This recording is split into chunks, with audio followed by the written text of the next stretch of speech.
Iran আমেরিকার যুদ্ধের জেরে ফের একবার মূল্যবৃদ্ধি এবং অনিশ্চয়তার মুখে পড়েছে গোটা বিশ্ব। বিনিয়োগেও আর কেউ ঝুঁকি নিতে চাইছেন না, ফলে আবারও বেড়েছে সোনার দাম। আন্তর্জাতিক বাজারে সোনার দাম প্রতি আউন্সে $4,000 পার করেছে। দেশের বাজারেও 10 গ্রাম সোনার দাম 1,40,000 থেকে 1,42,000-এ পৌঁছে গিয়েছে। সোনার দাম কি কমবে?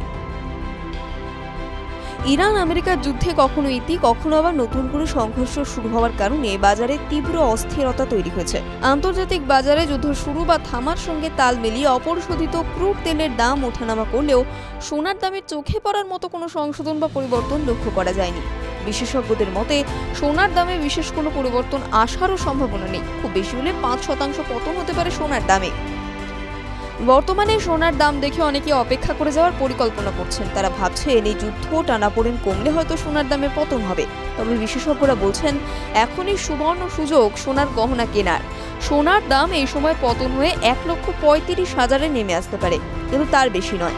ভবিষ্যতে সোনার দাম কমার সম্ভাবনা খুবই ক্ষীণ। তাই যাদের সোনার গয়না কেনার পরিকল্পনা রয়েছে তারা এখনই কিনে নিন। সব গণ্ডি পার করবে সোনা?